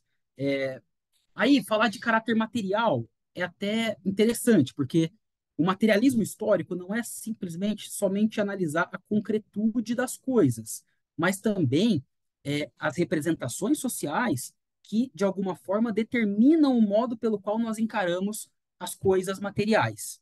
Entende? Então, acho que essas duas dimensões, Wanderson, elas estão imbricadas no próprio conceito de materialidade, tá? Não sei se eu consegui responder a sua pergunta, se eu entendi bem, mas o materialismo ele envolve também essas formas de representação determinadas socialmente. Não é simplesmente você se apegar na concretude das coisas de um modo de produção, porque a concretude das coisas de um modo de produção são sempre já dadas numa forma de representação social. Beleza? Se eu não entendi bem, me corrija, porque foi o que eu peguei da sua pergunta. É que eu fiquei um pouco em dúvida nesse ponto aqui, porque ele fala de relações materiais, né? Porque eu não entendi bem o que que seriam essas relações materiais, assim, que ele está se referindo, assim. Ah, tá, tá. Não, são as relações que. Claro, a redação ficou até um pouco complicada, não sei se é da tradução. E eu lembro até que eu dei essa aula no grupo de pesquisa e esse ponto também ele surgiu, né? Todo mundo ficou um pouco na dúvida. O que são essas relações materiais? Porque ficou um pouco descontextualizado. Mas a tônica é essa que eu trouxe para você. Ele está só querendo dizer que a mercadoria não é que ela vem de uma concretude de algum objeto, né? E nem de uma relação material, e nem, inclusive, até um momento anterior, ele fala, não é só o fato de o trabalho ser medido por tempo, porque, vejam só, em outros modos de produção, pode ser que o trabalho seja também medido por tempo. Não é dessa determinação que vem o caráter da forma mercadoria. Isso não poderia ter mercadoria em todos os modos de produção. Por isso que eu comecei a exposição pelo arranjo da distribuição social do trabalho. Sim, excelente. Agora eu entendi melhor assim, do que se trata essa questão. Que bom. Quando eu li isso que eu falei, ué, que ele está o tempo todo trabalhando, falando em relação social, aí agora ele mete um relações materiais aqui, eu fiquei, como assim? Não, mas É, realmente a redação aqui desse ponto ela é um pouco complicada. Ela causa uma certa confusão mesmo. sim. Aí agora eu vou passar para uma pergunta aqui do chat, que é da Nayara Cristina. Ela pergunta o seguinte: boa tarde. No dicionário do pensamento marxista, do Tom Bottomore, não sei ler esse nome, ele fala no tópico sobre fetichismo, sobre a ilusão do fetichismo que brota da fusão da característica social com as suas configurações materiais. Então, a ilusão do fetichismo se difere do fetichismo da mercadoria?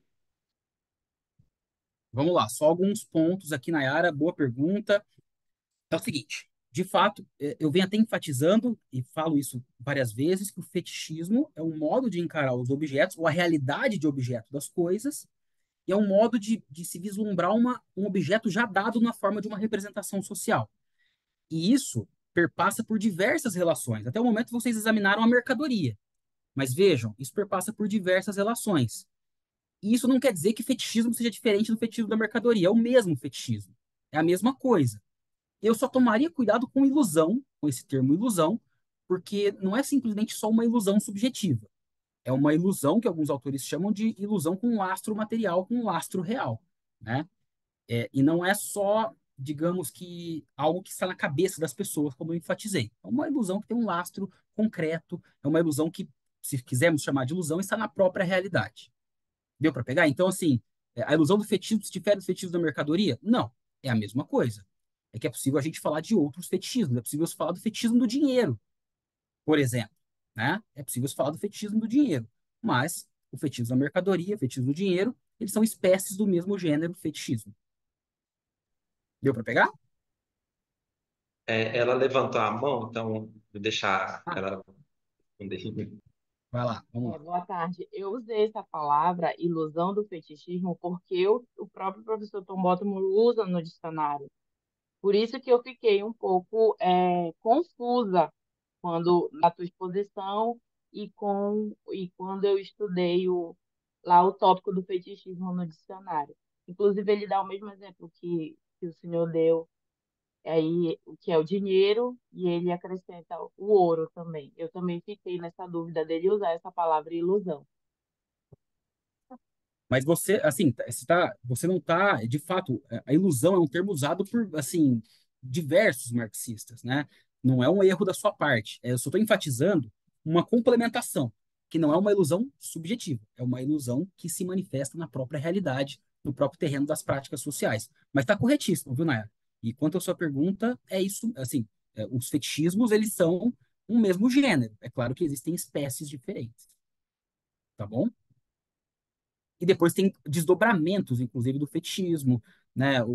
Lá na frente vocês vão entender as personificações, os sujeitos enquanto máscaras, né, sociais, em termos de relação social. Então tem alguns desdobramentos que eu não quero antecipar para não explodir a cabeça de vocês nesse momento, mas que vão ser muito importantes lá na frente. Excelente. Eu tenho uma outra pergunta aqui, né? Naquela parte que você trouxe que eles não sabem disso, mas fazem. Eu não vou ler o resto porque você já leu, enfim. Então, nessa parte aqui, eu lembrei sobre a questão da ideologia, assim. A categoria de fetichismo, ela guarda alguma relação com essa ideologia, assim? Para além do Marx, eu queria ouvir um pouco Ótimo, sobre isso. claro, excelente pergunta e ótimo debate, inclusive, viu, Wanderson?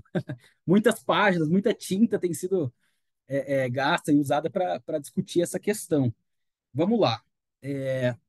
Depende do seu norte teórico. Aí nós já entramos, só para que todo mundo saiba, nós não estamos já tratando diretamente do texto de Marx, o tópico 4 do fetichismo, mas de desdobramentos posteriores a partir dos marxismos. Porque aí surgem várias questões a respeito desse texto. É um texto que levanta muitas polêmicas, né? Eu tentei passar ao largo dessas polêmicas com vocês, para não ter nenhum problema, para que vocês pelo menos entendam a tônica. Mas essa questão da ideologia do fetichismo é uma dessas polêmicas. E quem fomenta esse tipo de polêmica? Sobretudo o eixo do novo marxismo chamado de autosserianismo. No autosserianismo há um longo debate sobre a relação ou não entre fetichismo e ideologia, né? Então, assim, nós temos diversas posições. Nós temos desde as posições originárias de Althusser e de Balibar, que vão dizer que são termos incompatíveis. Eles criticam o fetichismo e vão falar que o fetichismo tem que ser descartado da análise marxista, porque é um termo idealista e é um termo humanista, e na realidade ele não daria conta de uma representação social positiva, né? Seria uma representação social espontânea. Então eles fazem essa crítica. Na verdade, eles dizem, nós temos que complementar essa questão, complementar não, nós temos que compreender essa questão das representações a partir de uma teoria da ideologia. E aí, Althusser tem um livro referencial sobre os aparelhos ideológicos de Estado, né? Mas, enfim, não se preocupem quanto a isso nesse momento. Ele formula uma teoria muito sofisticada da ideologia, inclusive uma grande referência do grupo do qual eu faço parte, do qual o Leonardo faz parte, do qual o próprio Wanderson faz parte. É um texto fundamental, é um texto referencial.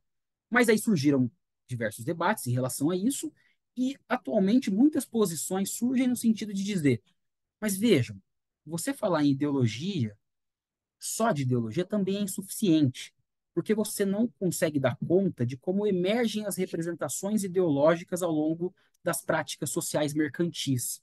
Não é que simplesmente as representações ideológicas surjam de forma desvinculada desse contexto, ou determinada em última instância, somente pelos aparelhos. Mas os aparelhos eles já estão sempre atrelados a uma dinâmica mercantil de práticas sociais que, por sua vez, dão a origem, em termos de fenômeno, dessas representações que são posteriormente moduladas pelos aparelhos ideológicos. Então, as representações do capitalismo surgem dessa dinâmica que eu me referi até o momento, dessas trocas mercantis, e, num segundo momento, esses aparelhos ideológicos de Estado, eles modulam essas representações, eles fazem arranjos específicos e eles interpelam diretamente as pessoas. Então, me parece que há uma complementariedade. Eu defendo isso, inclusive, Anderson. Mas aqui, gente, não se assustem que é um momento mais avançado da reflexão, é um momento mais desdobrado, um momento posterior em relação ao próprio texto de Marx. Agora, nos outros marxismos, não há pelo menos os que eu tenho estudado, não há uma vinculação direta entre ideologia e fetichismo. São tratados como coisas distintas. Tem marxismos que nem trabalham, né, diretamente com a noção de ideologia.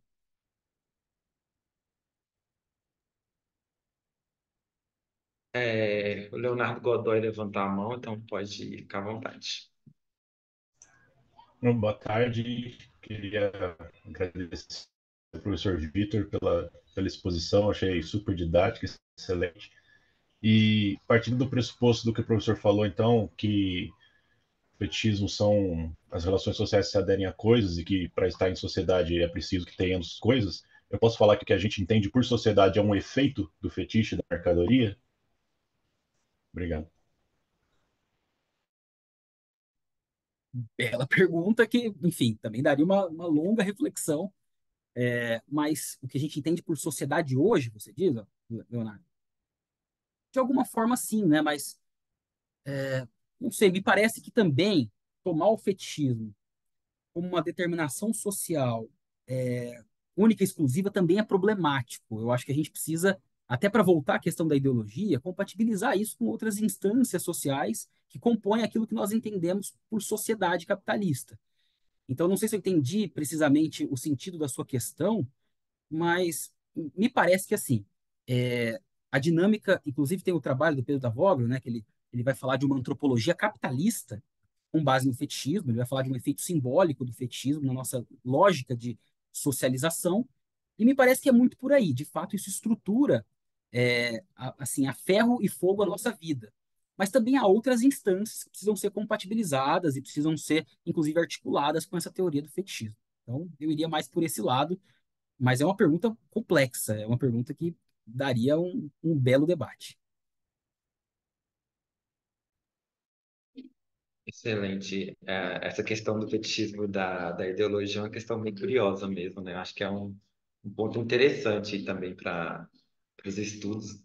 Mas a Lília levantou a mão aqui, vou deixar ela fazer a questão dela também. Olá, estão me escutando? Sim, então tá bom.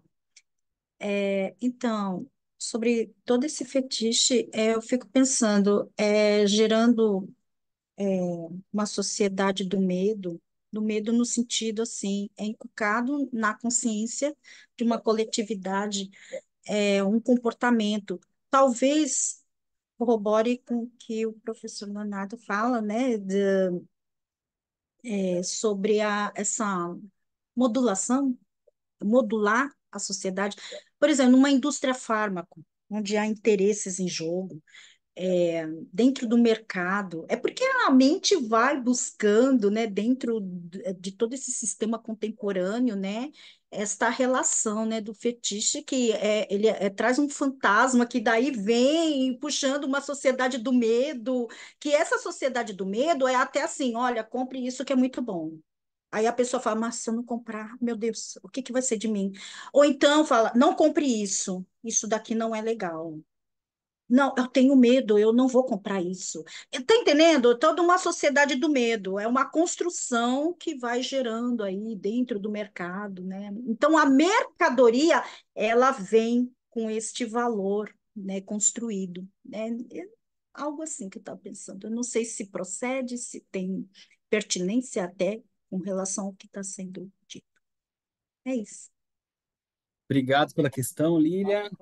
Deixa eu só fazer alguns comentários sobre uma interpretação até que é corrente do fetichismo e que ela é muito reproduzida pelo marxismo, mas ela é uma leitura equivocada. Porque, assim, geralmente, no senso comum do marxismo, como as pessoas pensam o fetichismo da mercadoria? Elas pensam da seguinte maneira, e aqui eu vou falar de forma chula com vocês, de forma direta. Ah, porque as coisas têm marca. Então eu compro uma marca e eu tenho um fetiche por ter essa marca, porque assim eu me destaco. Eu tenho uma certa distinção social, né? Geralmente existe essa leitura de que o fetichismo da mercadoria seria isso. Acho que todo mundo aqui já teve contato com esse tipo de interpretação. Aliás, eu até esqueci de dizer para vocês que essa não é a interpretação de Marx. Por outras chaves de leitura, até dá para chegar nesse contexto. Mas a pergunta de Marx é anterior. Não é porque tal marca ou outra marca é uma construção simbólica que dá eventual poder ao seu portador. É porque as coisas têm valor. Porque as coisas são trocadas. Porque surge a representação do valor. Então, me parece que a sua pergunta, embora você tenha compreendido assim muito bem os termos da aula, eu acho que ela se encaminha mais ou menos nesse sentido de ainda me corrigir se eu estiver errado, tá? Talvez eu esteja interpretando de forma equivocada a questão. De interpretar mercadorias específicas e o seu valor simbólico específico, que por sua vez criaria uma sociedade do medo. Então, me parece que ainda é uma interpretação que, de algum modo, dialoga com essa leitura, que é um pouco equivocada, né, de Marx, que vai dizer que as coisas têm uma marca e etc. É isso que você está querendo dizer ou não? Então é preciso tomar cuidado. É preciso tomar cuidado, Lilian, porque não é bem isso do que se trata, tá? É o fato de as coisas terem valor de troca. É o fato de a gente comprar coisas, seja quais coisas porem, entende? Sim, compreendo que eu fui por um caminho que não é na construção do pensamento de Marx. Entendi. De fato existe, Mas fique à não vontade. se nega que, justamente por esta consciência construída, dizendo que é o pensamento de Marx e não condiz com o que realmente ele quer ensinar, com o que ele quer dizer, mas fato é que está se ventilando isso, e isso daí é muito forte no mercado, tá? Entendeu? Entendi. Não, Porque sim. mesmo as pessoas tendo esta interpretação errada, mas ela se constrói no mercado. Então se Hum, torna, a ideologia ela se torna real. Ideologia, ela sempre tem um impacto no mundo, no fenômeno, né? Então não tem como fugir disso. Constrói-se a ideia, joga e ela se torna real, certo. entende? Lili, então é o Só seguinte, que tem que perfeito. desconstruir isso, tem que desconstruir. Claro, perfeito. Eu entendi o que você quis dizer. Está querendo dizer que é um ponto de chegada dessa teoria, mas é aquilo que eu disse, é um ponto de chegada que, de fato, assim, se constrói a partir de outros horizontes teóricos, e existem, sim, leituras que fazem isso a partir de Marx, não estou falando que está errado e que você está partindo do nada, mas só tomar cuidado para não reduzir o fetichismo a isso, porque, de fato, não está no texto de Marx, e é algo que é muito reproduzido hoje em dia, é uma interpretação, né, que se você quiser dizer que é de Marx, é equivocada. Mas, enfim, eu entendi onde você quer chegar e beleza. Dá para fazer desdobramentos a partir daí, mas sabendo, né, que a questão fundamental é por que o trabalho se representa como valor? Por que as coisas têm valor no mundo? Tá bom? É, essa ideia de alienação, ela, pelo menos pelo que eu entendi assim, de alienação, né, ela vai trabalhar com meio que essa ideia de que o ser humano transfere sua essência para os objetos. O fetichismo da mercadoria seria como se nós transferíssemos, né, as relações sociais para o objeto, assim. E nessa ideia da alienação, é, quando há essa transferência dessa essência para o objeto, é como se o ser humano se esvaziasse. Há alguma coisa assim nesse sentido, como se no fetichismo a gente transferisse as relações sociais, a gente se perdesse desse processo, ou alguma coisa nesse sentido. Assim, eu só estou viajando aqui. Perfeito, Wanderson. Excelente pergunta e também é um tema de debate, tá? Existem posições, eu vou falar das duas posições para ser honesto com vocês, depois vou dar o meu posicionamento. Os neolucatianos, como eu disse no começo, eles fazem uma interpretação do fetichismo enquanto uma desumanização, né? Enquanto desumanização. Então, existe essa leitura do texto de Marx. Eles buscam até alguns subsídios, né? Com base nesse próprio item 4 que nós acabamos de ler e acabamos de falar a respeito. Por outro lado, existe uma interpretação que já não vai mais colocar em questão, e sobretudo a de Rubin já se inscreve nesses termos. Isaac Rubin, como eu disse, é um dos predecessores também, que já não vai mais analisar se o homem se humaniza ou se desumaniza, porque na realidade, se falar em essência humana, é algo, para dizer de forma clara, é algo um pouco ideológico. Um pouco não, é totalmente ideológico. Porque não existe essência humana. Existe sujeitos constituídos à luz de cada um dos modos de produção. O sujeito do feudalismo é totalmente diferente do sujeito do capitalismo.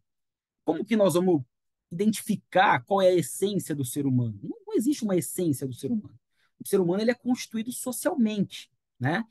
Inclusive, aí nós chegamos no Pascanes, que tem um desdobramento muito legal para essa questão. A subjetividade jurídica, né? Vejam, para que as coisas se troquem, é necessário não só que haja uma equivalência entre valores, mas uma equivalência entre pessoas também, no processo de troca. Porque se não existisse uma equivalência entre sujeitos, o que aconteceria?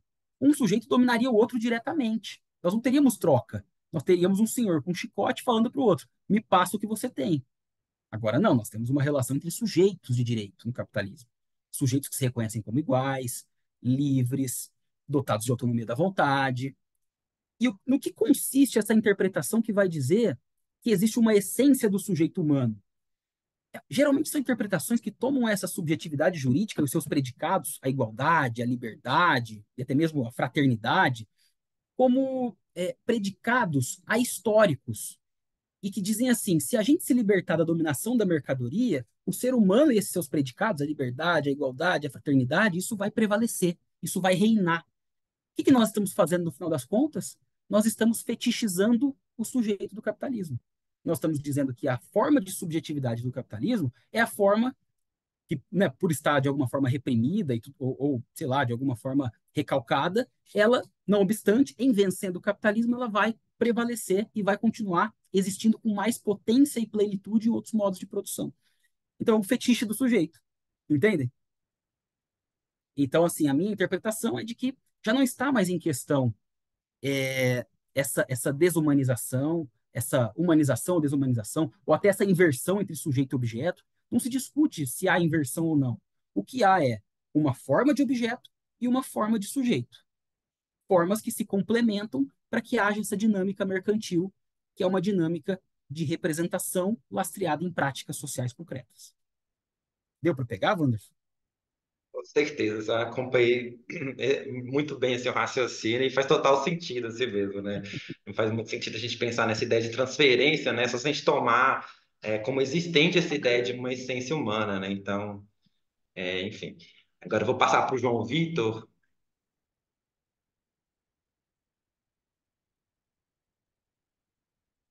Boa noite. Boa noite. Primeiro, eu adorei a aula, professor Vitor. Eu acho que foi a melhor aula até agora do grupo.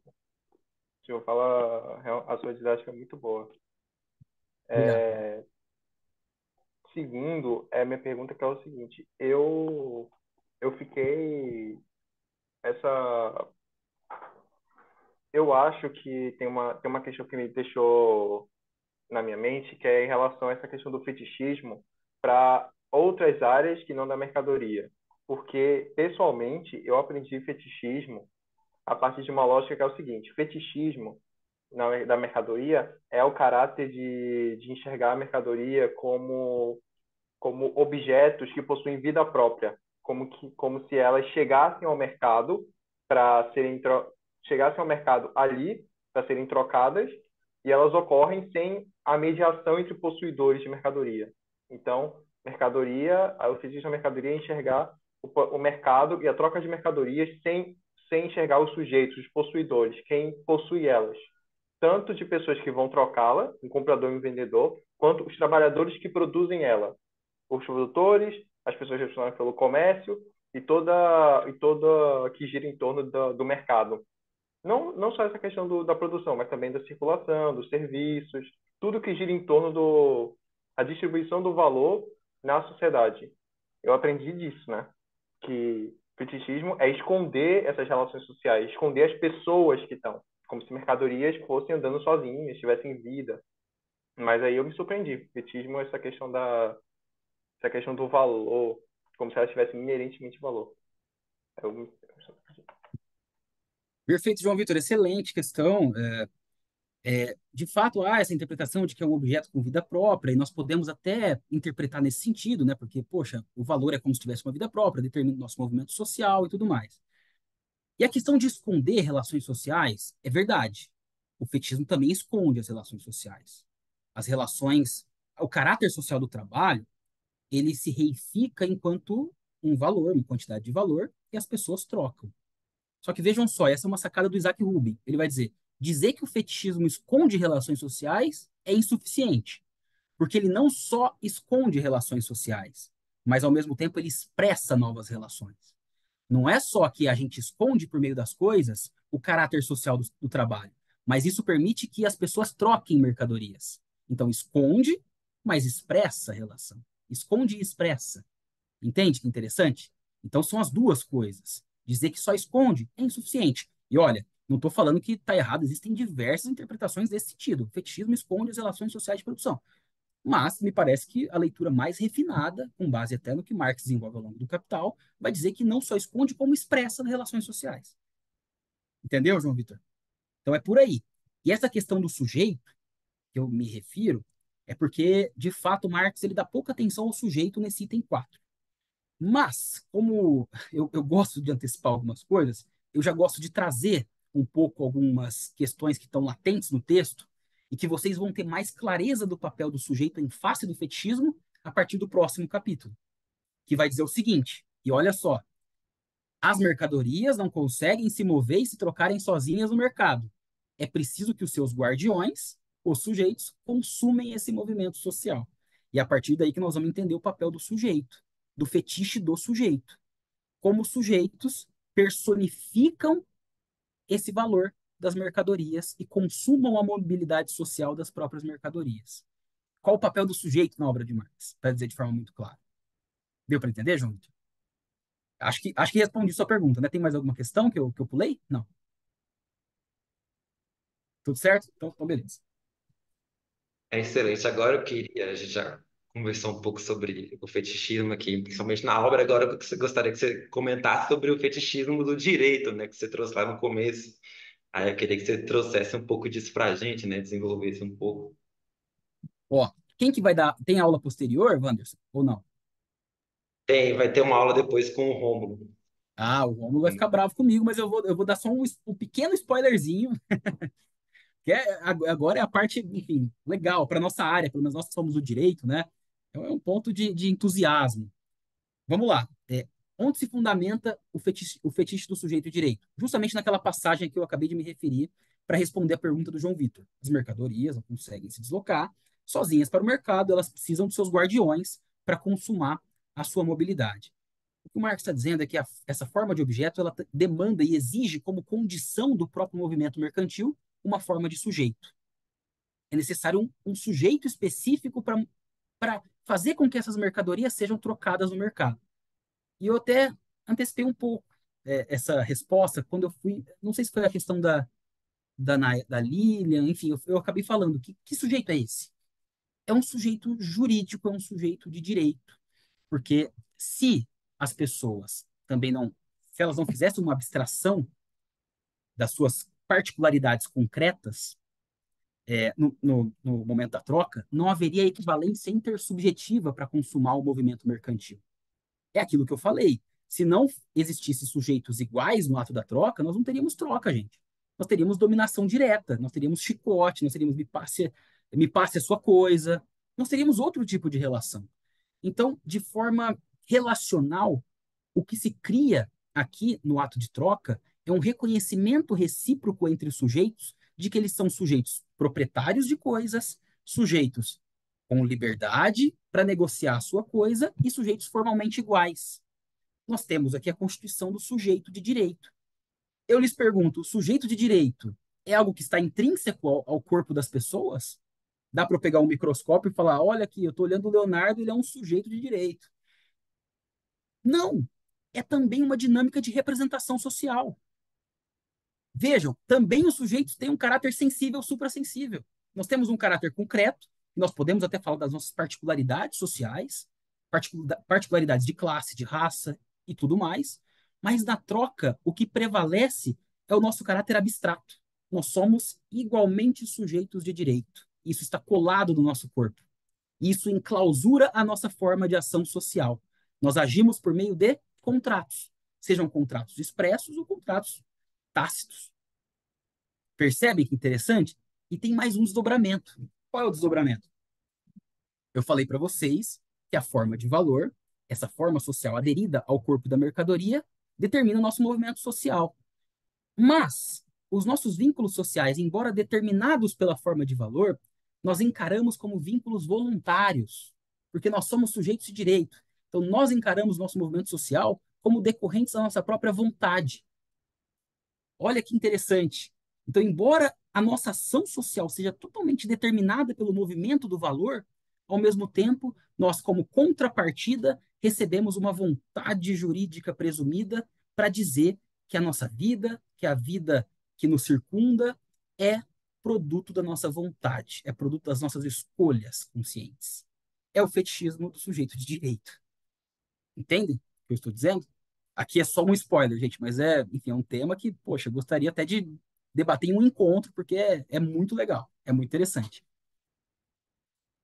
Não Ah, sei se pode vocês deixar. entenderam, porque é da área jurídica também, eu tentei trazer de forma um pouco mais deu para pegar? Sim, deu para captar, sim. Eu acho que essa é uma uma das discussões assim que vou propor aí essa discussão sobre o próprio direito mesmo, né? Acho que a gente precisa elaborar mais essa questão aí, muito importante.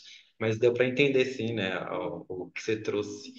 É, não sei se mais alguém tem mais alguma questão aí para o professor.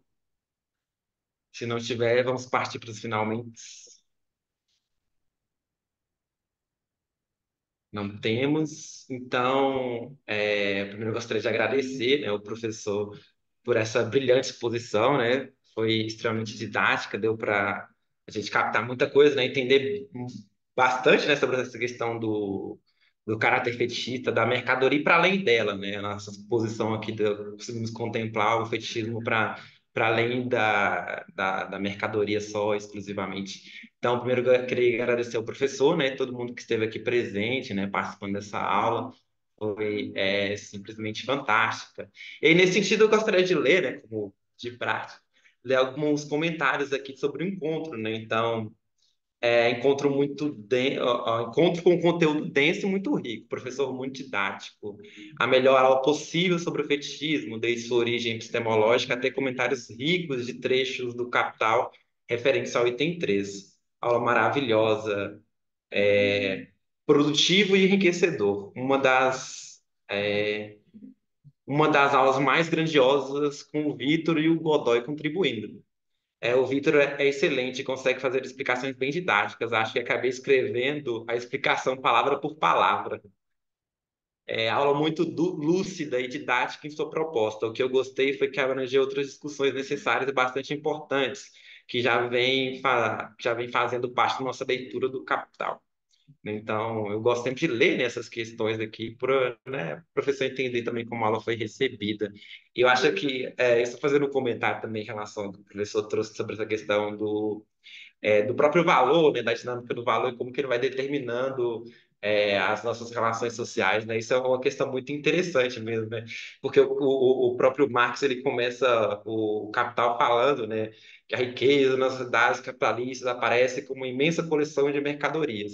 E aqui no item 4 a gente já se depara com essa questão do valor, né? Que no fim das contas é a dinâmica do valor, assim, dessa coisa que não está nem nesse objeto físico, né? Que está super sensível a esses objetos da própria mercadoria, que está determinando as nossas relações sociais, né? Então isso é fantástico, assim. Então a gente já chega no outro nível, né? De compreensão sobre o que está determinando, né? A nossa sociedade. Eu acho isso fantástico, assim, né? Esse, tanto o poder do próprio Marx, né? Dispôs para a gente, quanto a didática, né? Dos professores que a gente tem convidado aqui para explicar melhor para a gente, assim, já que essa leitura e discussão ali, ela é sempre mais difícil quando a gente tem alguém que já tem um contato com o texto, né, que já tem um tempo maior, né, de leitura e reflexão sobre esse tema, é muito mais fácil de passar para a gente um entendimento mais adequado, né, acerca dessa obra. Então, eu gostaria muito de agradecer ao professor o Vitor, né, e a participação especial do professor Leonardo aqui também. E espero revê-los aí. Vamos marcar uma conversa para a gente discutir essa questão do direito, né, que é objeto de estudo de todo mundo lá no grupo, né? Então, eu acho que vale muito a pena a gente trazer essa discussão aí, até para a gente avançar para além dessa ilusão, né, de que é o direito que vai nos libertar, né, que vai garantir a nossa libertação aí. Então, é importante a gente discutir para a gente avançar muito em relação a essa questão. Agora, então, a palavra para o professor aí, para ele, né, fazer um encerramento aí da. Enfim, fica à vontade. Gente, queria só agradecer por tudo, pela atenção, pelo carinho agora dos comentários. Não sei se mereço esse carinho todo, mas, enfim, fiz o possível para transmitir um item, né, que é muito truncado mesmo em termos de leitura para vocês, né, de forma mais acessível. Espero ter conseguido, pelo menos parcialmente. E, assim, parabéns mais uma vez pela iniciativa desse grupo de estudos. Eu espero que esse estudo seja transformador na vida de vocês e persistam, porque de fato, vocês não estão escolhendo o caminho mais fácil. Ler o Capital não é simples, né? É difícil, é complicado. Não é na primeira leitura que vocês vão conseguir já captar o sentido exato do texto, se é que, né, apesar de todas os debates que existem, né, sobre o sentido do texto. Então, enfim, é necessário que se tenha persistência, que vocês consigam aí articular os conceitos, né, com calma, com paciência. E é claro que eu fico totalmente à disposição para ajudá-las e ajudá-los nesse processo. Se precisarem de mim, estarei sempre aí disposto para, de alguma forma, tentar contribuir para a leitura de vocês. Tá bom, gente? Um grande abraço. Mais uma vez, obrigado. Obrigado, Wanderson. Obrigado a todas e todos. Um bom sábado para vocês.